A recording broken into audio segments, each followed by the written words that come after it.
Assalamu alaikum YouTube, how's it going? It's been a while since I last uploaded on this channel, but you know what? This is something very important, and even though it was announced a couple of months ago at this point, and I'm very late to the party, I really need to get my thoughts out there because in 2 days we will be witnessing one of the most glorious returns of one of the greatest game franchises of all time, Legacy of Kain, with the upcoming Soul River 1 and Soul River 2. Now, I'm very proud to say that not only is Legacy of Kain, the entire series, very near and dear to my heart, it's actually very important to me because it is one of those series of games that has had one of the biggest influences on my life. I really like to do creative work like story writing, making characters, artwork, world building, coming up with new ideas, stuff like that. And I have no issue in saying that Legacy of Kain is right up there with King's Quest series for me personally. That has had a very big influence and impact on my life when it comes to storytelling and writing good characters or stuff like that. Now, back then when I was a kid, when these games were actually coming out, we had some pretty amazing games already, but to come across a game like Legacy of Kain with its amazing storytelling, awesome voice acting, brilliant world building, it was a very beautiful creative punch to the face or in the gut, because it was something that completely blew me away when I first played Blood Omen and Soul Reaver, and I just didn't comprehend that something could be this amazing back then. Even though we had some pretty good games, I'm not gonna say that nothing was good back then. Many amazing games, many amazing stories, but Legacy of Kain has always stood out to me personally, mainly because of its world building. I love the entire world of Nosgoth and its rich history, its culture, and its tragic past and everything. The overall story. Legacy of Kain really put the emphasis on how the world interacts with the characters and how the characters impact the world around it. It really you know, put that in the story, and I was pretty blown away when I first played these games. Now, Legacy of Kain is a series that has been dormant for the past 20 plus years at this point, and I would like to take this moment to actually thank the Embracer Group for staying true to their word. Many years ago at this point, Square Enix were actually bought Crystal Dynamic or Eidos, I don't know which one, and they got the rights to the Legacy of Kain series. And apart from one single appearance of Kain and Raziel as DLC skins for that Lara Croft twin stick shooter game, The Last Guardian, whatever it was called, we got nothing else from Square Enix when it came to the Legacy of Kain games. And obviously 20 plus years, you start losing hope and stuff.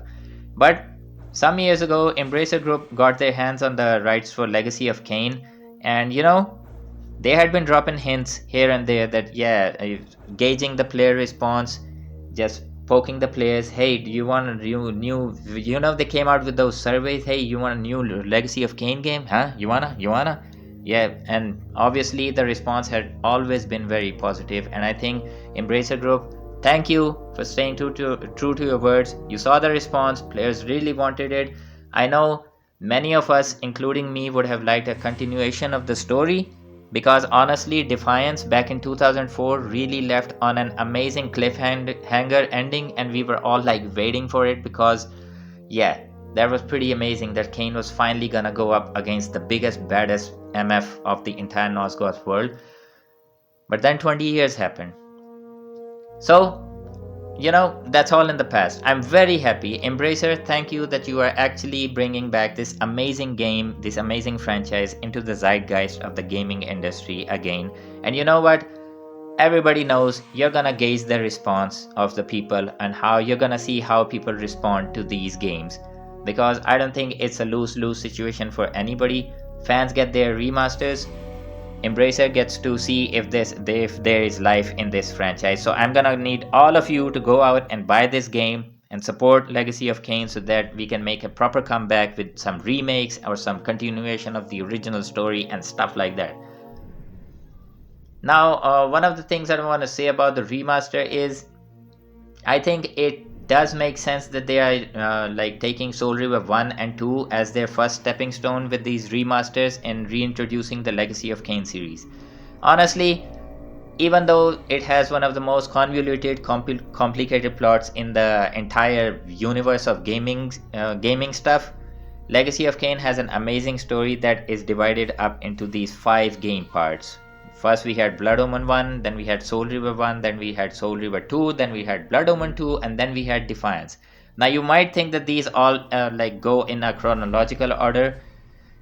Wake up, son. That's not the case. Blood Omen 1 and 2, completely different franchise. It mostly I let's calm down.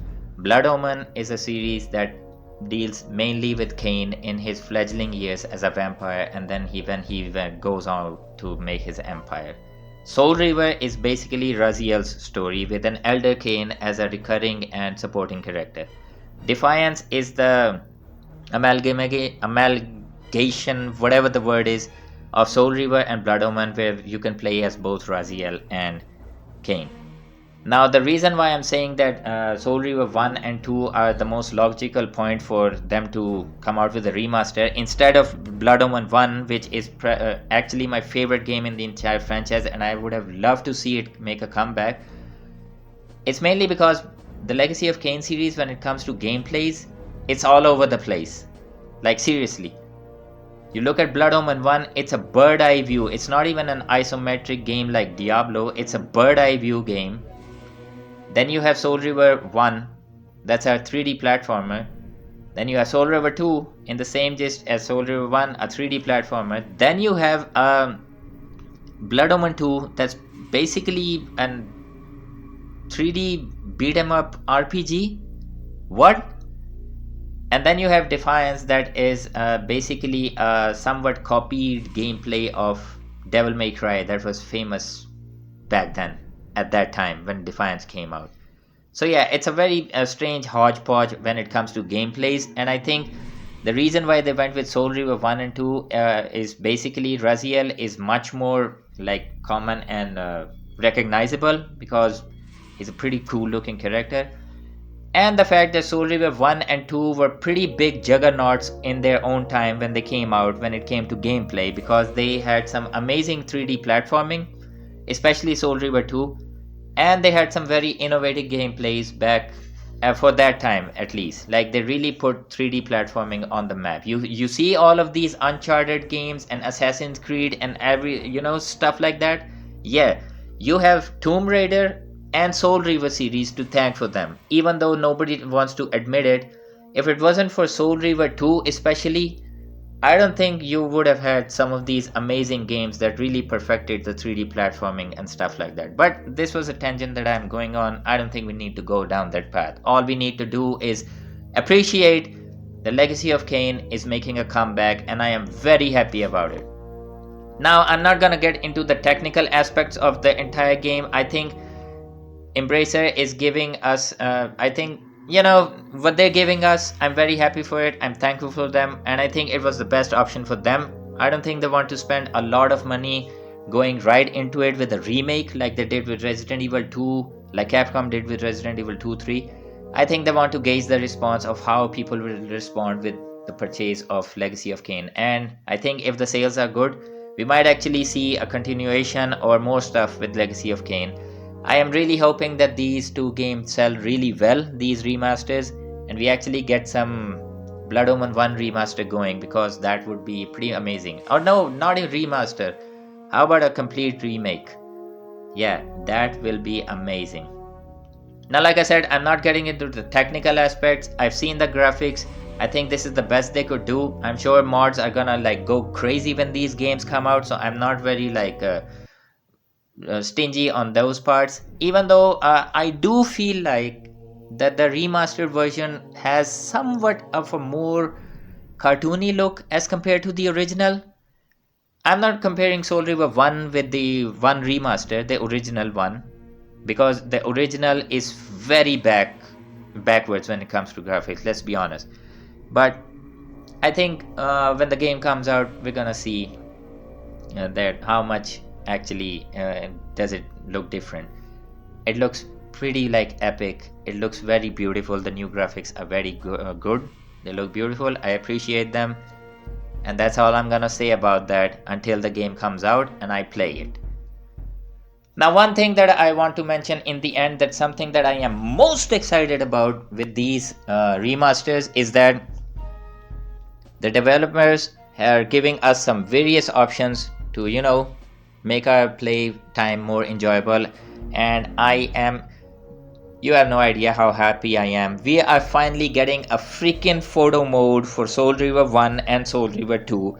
And that is something that I have, like, that's a dream come true for me, because I remember back in the day, I would like go to through a lot of stuff, you know, a lot of hurdles to take some really good screenshots to use as my wallpaper or stuff like that, especially in Soul Reaver 2, because that was a very pretty looking game for its time, and I think it does hold up even today. So with a photo mode, I'm just thinking of some of those locations in Soul Reaver 2, the Seraphim Keep, especially the lake part of the Seraphim Keep. Oh man, it's gonna be amazing, and I really can't wait. 2 days can't pass fast enough, honestly. And yeah, I'm definitely gonna be playing this game, and I really hope that you all go out and support this game, buy this game, so that we might give Embracer the proof they are needing that yes, there is still life in the fan base of Legacy of Kain, and yes, we still do want the complete ending of the Legacy of Kain franchise. We really want to see Kain go up against the Elder God in a final confrontation in a new game for this next gen amazing graphics. We really do want that. So please support this game as much as you can. Tell your friends to buy it, play it. It's not gonna be a bad purchase for you. I'm pretty sure, because once you play it, you're gonna find out these are amazing games to play. They're not all bells and whistles. Amazing puzzle solving. You're gonna be scratching your heads with some of these puzzles, but that's how we did it back in the old days. You know, we were tougher back then. So yeah, go and do yourself a favor, buy these games, play them, and you're gonna have an amazing time, I guarantee it. Thank you for listening to this strange video. I should say myself, I was going on all tangents here and there, but you know what? As always, I'm just gonna say, stay safe, stay cool. I'll see you in the next one. Peace out.